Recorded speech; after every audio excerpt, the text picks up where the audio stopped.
Aí daqui às 10 horas, né? Se Deus quiser.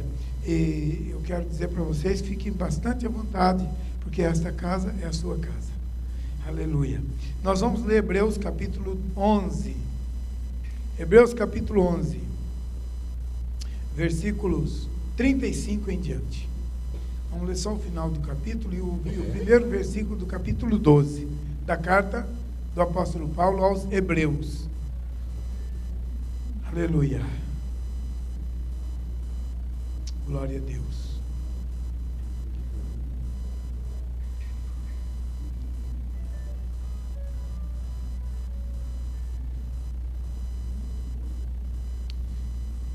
Onze 35 em diante. Houve mulheres que pela ressurreição tiveram de volta os seus mortos. Uns foram torturados e recusaram ser libertados para poderem alcançar uma ressurreição superior. Outros enfrentaram zombaria e açoites. Outros ainda foram acorrentados, colocados na prisão, apedrejados, cerrados pelo meio, postos à prova, mortos ao fio da espada, andaram errantes, vestidos de pele de ovelhas e de cabras, necessitados, afligidos, maltratados. O mundo não era digno deles. Vagaram pelos desertos e montes, pelas cavernas e grutas. Todos estes receberam bom testemunho por meio da fé. No entanto, nenhum deles recebeu o que havia sido prometido. Deus havia planejado algo melhor para nós, para que conosco fossem eles aperfeiçoados. Portanto, também nós, uma vez que estamos rodeados de tão grande nuvem de testemunha, livremos-nos de tudo que nos atrapalha e do pecado que nos envolve tão de perto, e corramos com perseverança a carreira que nos está proposta, tendo os olhos fitos, tendo os olhos firmes em Jesus, autor e consumador da nossa fé. Amém. Glória a Deus. Queridos, nós escolhemos esse texto, que esse texto fala dos heróis da fé. Eu já vi alguns pregadores até pregando no capítulo 12, versículo 1, e falando que essa grande nuvem de testemunhas são as pessoas que vivem ao nosso redor, olhando para a nossa maneira de viver. E isso não está errado, porque as pessoas estão olhando mesmo para nós. E o nosso testemunho é que tem valor. O que você faz tem muito mais valor para testemunhar a sua fé do que aquilo que você prega, do que aquilo que você fala. As nossas palavras falam menos que os nossos atos. As nossas palavras falam muito menos do que as nossas atitudes. As nossas atitudes é que falam alto a respeito do nosso testemunho. Né? Então, isso é fato. Todavia, o texto não está se referindo a estas pessoas que estão ao nosso redor. Mas o texto se refere aos antepassados da fé. Há uma galeria de heróis da fé que está exposta aqui no capítulo 12, no capítulo 11, todinho da carta aos Hebreus. Essa carta aos Hebreus traz para nós esta galeria de heróis da fé. E quando alguém me pergunta sobre essa questão de doutrina da prosperidade, eu digo: você quer saber o que é prosperidade do ponto de vista de Deus? Olha para Hebreus 11. A carta aos Hebreus, capítulo 11, é que fala quem é próspero do ponto de vista de Deus. Porque do ponto de vista dos homens, ser próspero é ter dinheiro, é ter carro, é ter isso, é ter aquilo. Mas do ponto de vista de Deus, não. Essa lista que está aqui em Hebreus 11, que é a lista de homens e mulheres prósperos, que prosperaram na presença de Deus, na comunhão do Senhor. E quando ele vai então terminando o capítulo 11, ele vai dizendo assim: todos eles receberam bom testemunho por meio da fé. No entanto, nenhum deles recebeu o que havia sido prometido, isto é, viveram e morreram na promessa. Os heróis da fé do Velho Testamento viveram e morreram na promessa. Deus havia planejado algo melhor para nós, para que conosco fossem eles aperfeiçoados. Então, todos aqueles que morreram no Velho Testamento, essa pergunta é muito comum. Principalmente os mais novos convertidos perguntam, aqueles que morreram sem ouvir o Evangelho, aqueles que não tiveram conhecimento suficiente, e cada um tem a sua dúvida, não é? Então eu levo aqui para o capítulo 11 da Carta aos Hebreus, e também para o capítulo 2 da Carta aos Romanos, e mostro ali que o Senhor vai requerer de cada um na medida que recebeu a revelação. E esses aqui tiveram revelação da promessa de Deus. A promessa de que Deus salvaria o mundo por meio de um varão, como diz o apóstolo Paulo em Romanos capítulo 17, lá em Atenas. Deus salvaria o mundo através de um varão que estabeleceu como juiz e salvador. E na plenitude dos tempos, conforme diz a carta aos Gálatas capítulo 4, versículo 4, na plenitude dos tempos, Deus enviou seu Filho, Jesus Cristo, para que por meio dele pudéssemos ser salvos. E ele resgatou pelo seu sangue os que haviam de vir e os que já tinham vindo. Então eu sempre coloco a cruz assim, como um marco no meio do caminho aqui, ó. Então do lado de cá estão todos aqueles que viveram no tempo do Velho Testamento. Do lado de cá estão todos aqueles que estão vivendo no tempo do Novo Testamento. Esses olham para trás algo que já aconteceu. Nós olhamos para trás, a cruz está lá atrás de nós há 2000 anos. E esses olham para frente, olhavam para frente, os do Velho Testamento. Mas eles também morreram na esperança, olhando para algo que ia acontecer, vendo pela fé a cruz do Calvário. E nós olhamos para trás, porque Cristo já veio. É isso que essa carta aos Hebreus, no capítulo 11, versículo 39 e 40, está dizendo: todos eles receberam bom testemunho por meio da fé. No entanto, nenhum deles recebeu o que havia sido prometido. Morreram na esperança. Deus havia planejado algo melhor, ou seja, aperfeiçoá-los conosco nesse tempo em que nós estamos vivendo, no tempo do Novo Testamento. Jesus Cristo resgata, desde o justo Abel até o último pecador arrependido neste planeta, pelo mesmo sangue do Calvário. Os que foram, os que estão e os que virão podem encontrar paz por meio da cruz de Cristo. Entre os heróis da fé nós podemos contar uma multidão, como a areia da praia.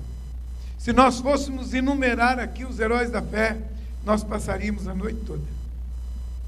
Grandes, conhecidos, famosos e também anônimos, desconhecidos completamente, mas que morreram, viveram e morreram na sua fé. Quero só mencionar alguma coisa pouca. John Wesley, famoso, havia participado do Clube Santo em Oxford, na Inglaterra. Quando estava perto dos 35 anos de idade, resolveu ser missionário na Nova Inglaterra, ou seja, nos Estados Unidos, que naquela época se chamava Nova Inglaterra. Foi para lá. Chegou lá, fracassou. Desanimado com a falta de resultado, pegou o navio de volta. E quando ele voltava, o navio teve uma tempestade. Estava sossobrando.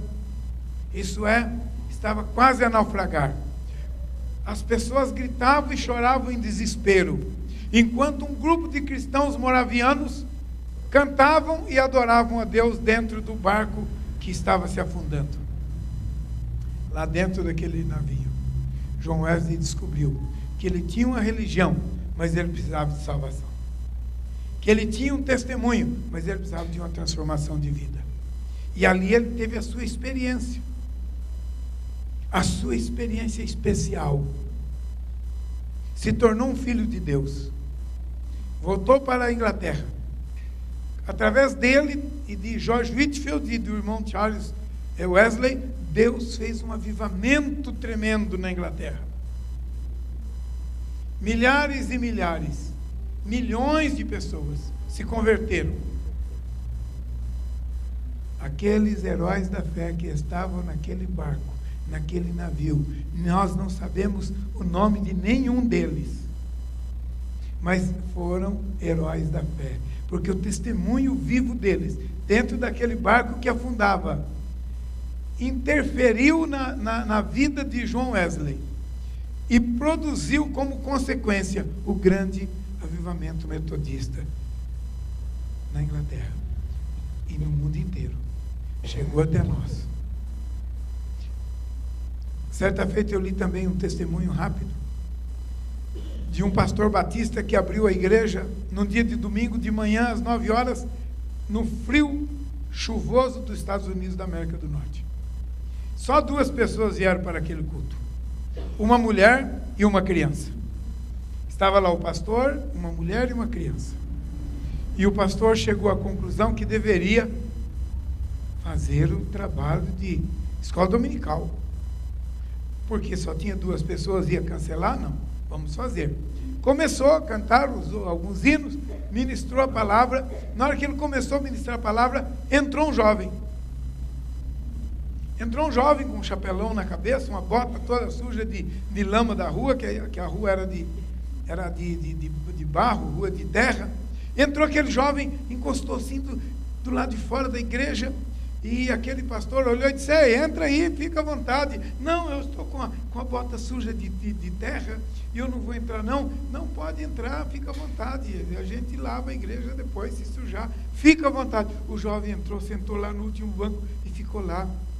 E aquele pastor pregou a palavra de Deus, ensinou como deveria fazer mesmo na escola dominical, agora para 3 pessoas, a mulher, a criança e aquele jovem do chapéu grande que estava lá no último banco da igreja, quase na porta.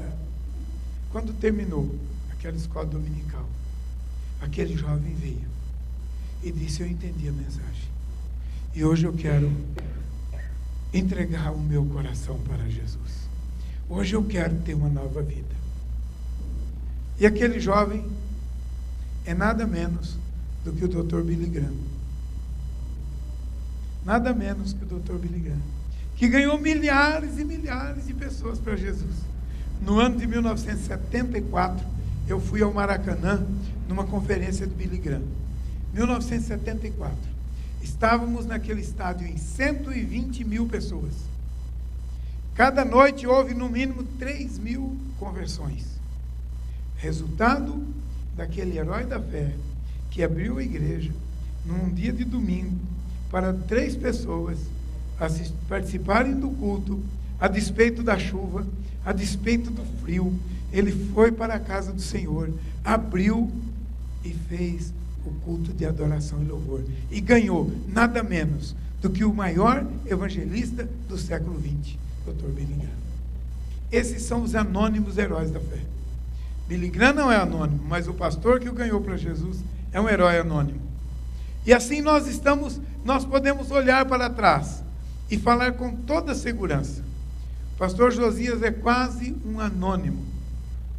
Ele não é tão conhecido, mas foi um herói da fé. E todos nós sabemos disso. Não é, gentil? Fundou a igreja de Carapicuíba. E não sei mais aonde. Fez a obra sempre acompanhada da fiel parceira e companheira de tantos anos. E hoje nós estamos aqui vendo que terminou esse ciclo. Terminou. Mas deixou um testemunho maravilhoso. Deixou um testemunho lindo. Não é, pastor Valdeci? Não é, pastor Ramsés? Deixou um testemunho maravilhoso. Uma obra que só a eternidade vai dizer quantas pessoas foram alcançadas por este casal. E quantas pessoas que foram alcançadas por gente que foi alcançada por eles. Só a eternidade vai dizer. Então, queridos, eu quero encerrar dizendo para todos vocês que aqui estão: vamos ser firmes. Vamos ser firmes. E vamos ser produtivos no Senhor, porque a obra que nós fazemos tem uma recompensa. Tem uma recompensa. Para a família, eu quero deixar o nosso abraço, o nosso carinho, o nosso amor. E eu quero dizer para vocês agora uma coisa muito difícil. Talvez até um tanto constrangedora. E talvez para alguns até com aparência de prepotência. Mas não é não, viu? Não é nem constrangedora, nem discriminatória, nem prepotente. É a verdade. E a verdade às vezes é muito forte. Aqueles que estão em Cristo, ao se despedirem da irmã Nazaré, poderão dizer, como disse aqui o irmão Woods, que estava ministrando louvor, até breve. Agora, aqueles que não estão em Cristo, têm que dizer adeus, que não vai encontrar mais. Não parece discriminatório? Não parece até um pouco arrogante? Mas isso é fato, isso é verdade. Porque João 3:35 e 36 diz assim: por isso, quem crê no Filho de Deus tem a vida eterna. E o que todavia se mantém rebelde contra o Filho, não verá a vida, mas sobre ele permanece a ira de Deus. Mas em contraproposta está escrito no capítulo 3 mesmo, no versículo 15, no versículo 16, no versículo 17. Que Deus enviou o seu Filho ao mundo, não para que condenasse o mundo, mas para que o mundo fosse salvo por ele. Esse é o 17. O 16, como é que diz? João 3,16. Todo mundo sabe. Como é que diz? Porque Deus...